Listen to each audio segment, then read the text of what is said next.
ફિરંગીઓ આવ્યા, ઘણી બધી પ્રજાઓ આવી, છેલ્લે ફ્રેન્ચો પણ આવ્યા, પણ બધા આવ્યા માત્ર ને માત્ર પોતાના દેશનો વિસ્તાર વધારવા માટે, પોતાના દેશને સમૃદ્ધ કરવા માટે. પણ કોઈ પણ પ્રજા મારા દેશને સમૃદ્ધ કરવા માટે ક્યારેય નથી આવી, અને સમગ્ર પ્રજાએ આવી અને મારા દેશને લૂંટવાનું કામ કર્યું છે. તમે મને ઓળખ્યો? નહીં ઓળખ્યો હોય, મારા પેટ માટે, આ પાપી પેટ માટે અને મારા પરિવારના ગુજરાન માટે હું અંગ્રેજ સરકારની ગુલામી કરવા માટે મજબૂર બન્યો હતો. અને એટલે જ મારે સૈનિક તરીકે અંગ્રેજ સરકારમાં જોડાવવું પડ્યું, નહીતર હું એ ગુલામી સહન ના કરત. પણ જ્યારે અંગ્રેજોએ આપણા ધર્મ ઉપર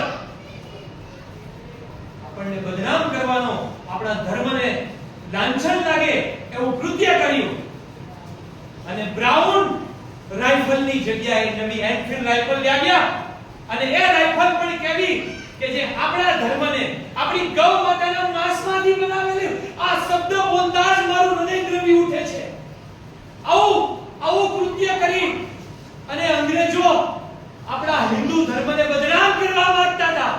આ મારાથી જોઈ શકાયું નહીં. અને 29 માર્ચના રોજ જ્યારે બંગાળની અંદર એક સભાની અંદર, એક છાવણીની અંદર જ્યારે આ રાઇફલનો ઉપયોગ કરવાનો આદેશ આપવામાં આવ્યો, ત્યારે સૌપ્રથમ વિરોધ મેં કર્યો, એ રાઇફલનો ઉપયોગ નહીં કરવો.